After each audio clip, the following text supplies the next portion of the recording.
Oke, kembali lagi bersama saya di Jalan-Jalan Jateng kita. Kali ini kita berada di sesuatu yang nggak biasa karena kita akan nguri-nguri budaya.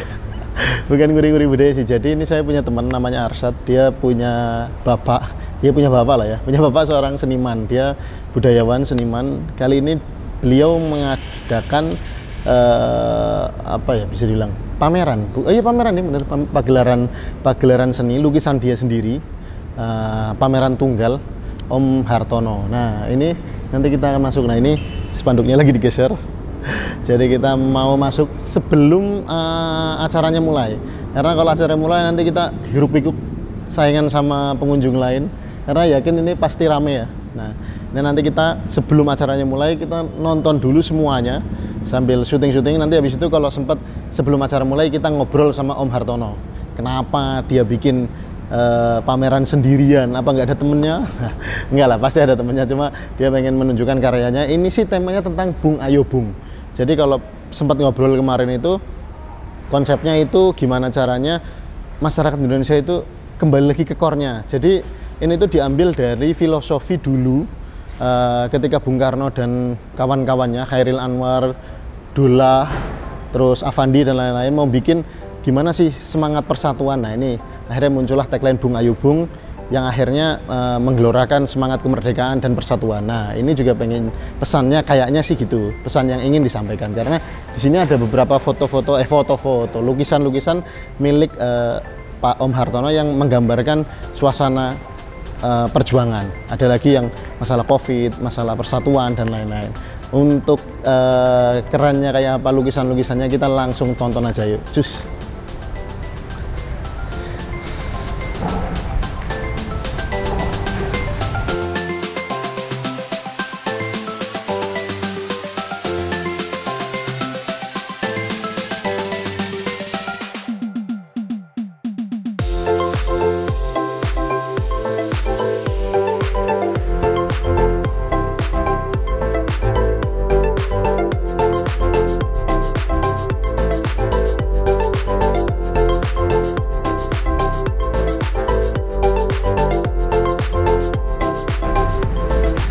Oke, ini kita sudah di dalam dan ini biografi singkat dari Om Hartono. Beliau lahir di Sukoharjo 10 Juli 1961. Wah, 10 Juli bentar lagi beliau ulang tahun nih. Terus sekarang lagi studionya di Galeri Proses. Nah, ini pengalaman keseniannya udah dari SD melukis, bikin pameran grup sejak 1980. Jadi sekitar umur 20 tahunan, 19 tahun sudah bikin pameran. Sejak sekarang diantaranya adalah Jogja, Solo. Nah ini bikin pameran tunggal di 2016, 2017, 2019, 20, 21, 22. Wah jadi emang beliau ini rutin ya bikin bikin pameran tunggal. Jadi untuk karya-karyanya sih pasti oke lah. Nih ini yang pertama nih yang kalau teman-teman nanti masuk. Nah ini gambarnya itu Soekarno. Ini kayaknya Pangeran Diponegoro ya. Apa siapa ya? Apa Bung Karno sendiri? Jadi ada anak kecil yang menonton. Mungkin ini merindukan anak kecil. Gambarnya agak sedih sih mukanya. Itu pengen merindukan sosok Bung Karno. Mungkin saya juga nggak tahu. Asal aja. Karena seni harusnya sesuai tafsir saya sendiri ya. Saya melihatnya itu ya kayak gitu. Jadi gambarnya Bung Karno. Terus ada orang-orang, ada anak kecil juga. Ini ada anak masa kini karena pakai sandal Crocs, pakai baju yang ya kekinian banget lah gitu. Jadi ya mungkin ini tentang romantisme masa lalu. Next, ini nih kalau yang di sebelah kiri. Untuk di sebelah kiri ini itu kayak bercerita tentang budaya kayaknya. Jadi di sini ada ini wayang siapa saya nggak tahu. Jadi ini ada wayang sama ini kayak Miss Universe atau apa gitu. Di bawahnya anak-anak kecil. Mungkin pertentangan antara kebudayaan masa lalu dan masa kini harus gimana. Dan ini digambarkan kisruh di tengahnya, hitam, merah. Nggak tahu, saya juga nggak tahu maksudnya apa. Tapi yang dilihat seperti itu. Tesnya kerasanya seperti itu, kayak pertentangan anak kecil di sini tuh bingung, ada yang mau ikut ke sana, ikut ke sana, ikut ke sana. Di sini ada apa ya, kayak kaca atau apa, segitiga Illuminati. Ya itu gitu. Di sini ada gambar buku. Nah, kebudayaan itu mungkin hanya cerita-cerita di buku aja sekarang. Sepertinya gitu. Lanjut. Nah, kalau ini kayaknya sih tentang apa namanya, romantisme perjuangan. Jadi kalau perjuangan itu ya nggak cuma tentang berjuang tok. Ini di sini ada petani-petani yang berduyun-duyun kemana. Di sini ada kisah cinta Soekarno sama siapa ini, Ibu Fatmawati atau mana gitu. Di sampingnya itu ada, ya kalau menurut saya sini backgroundnya Pak Karno ya itu marhenisme ya. Apalagi sekarang ya anaknya bikin partai banteng. Ini kayaknya tentang marhenisme. Tokoh-tokoh petani, pedagang kecil, sawah, gunung dan lain-lain. Nah, kalau ini kayak cerita gerhana bulan ya ini ya. Jadi ada butonya, ada bulannya, ada ibu-ibu. Ya gitulah. Gambarnya gelap. Kalau model teksturnya itu memang bukan yang realistis ya, bukan yang model-model kalau teman-teman lihat gambar-gambar yang mirip banget sama orangnya, super realistis itu enggak. Tapi pesan ini tuh berbasis pesan, bukan cuma detailnya, tapi ada pesan-pesan. Ini saya yang belum nangkap pesan ini. Ini apakah penggambaran masalah kesenian atau ada pesan lain, saya masih kurang paham. Nah, ini ada yang menarik nih, kita lompat langsung daripada kita bingung. Ini ada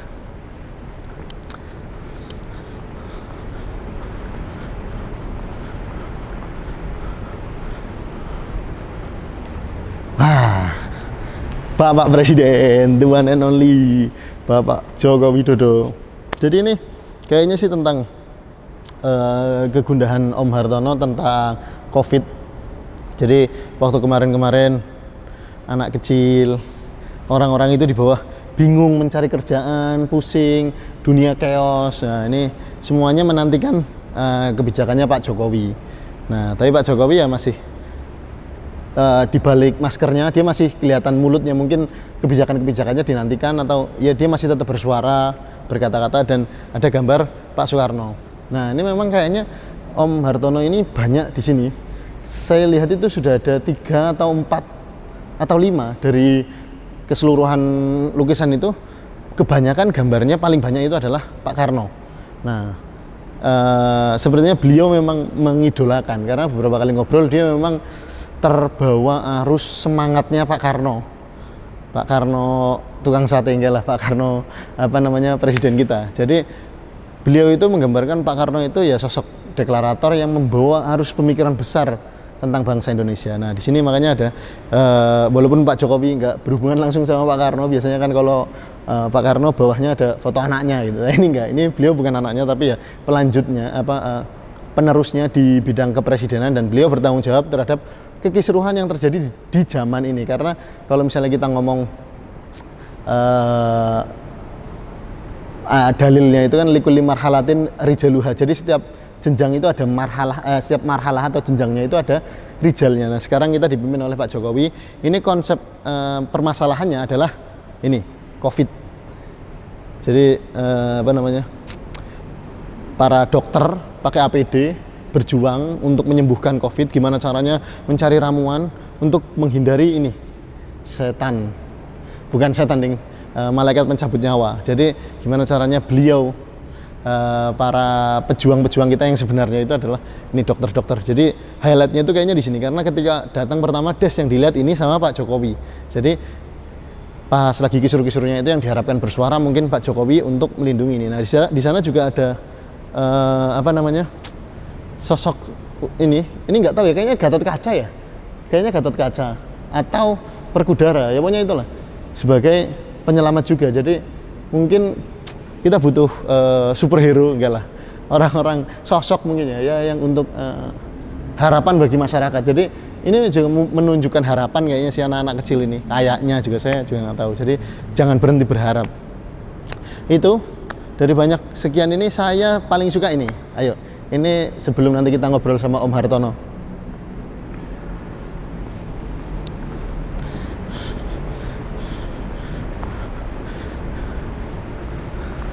Ini the one and only Bung Tomo. Allahu Akbar, Cok. Allahu Akbar, Cok.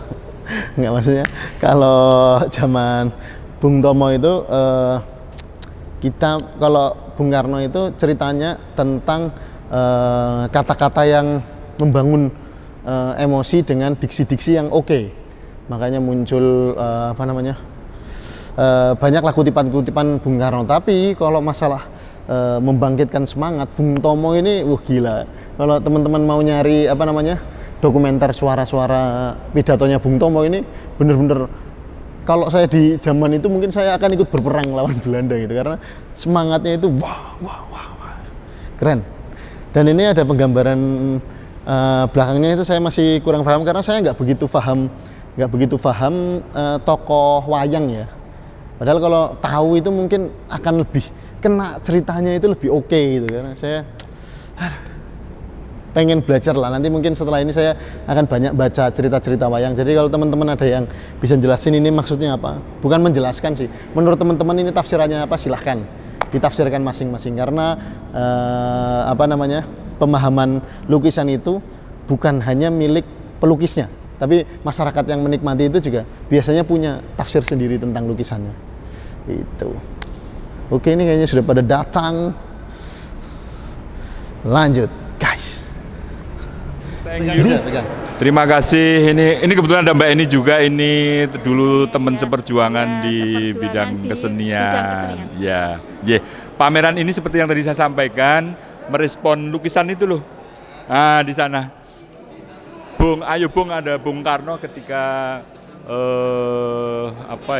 melihat semangat Indonesia, kebersamaan dalam keberbedaan itu dan sebagainya. Maka tadi saya matur, saya tidak mungkin melukiskan gagasannya Bung Karno yang seluruh, tidak mungkin karena waktu dan sebagainya. Tapi setidaknya saya menangkap beberapa hal yang bisa saya hadirkan di sini sebagai bagian dari, sahabat saya, Mas Gotik. Aku nera, ya, undangan ya. Ini orang sejarah. Top juga ini.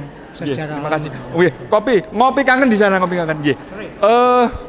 Saya bersyukur tuh teman-teman banyak yang datang, tokoh-tokoh, sahabat dan semuanya, sehingga malam hari ini saya betul-betul keberkahan yang luar biasa. Kelemahannya pasti ada, kekurangannya pasti ada, tetapi kekurangannya itu saya pakai sebagai tantangan. Ngaten, matur suwun, pameran sampai tanggal 25 Mei 2022. Matur nuwun nggih.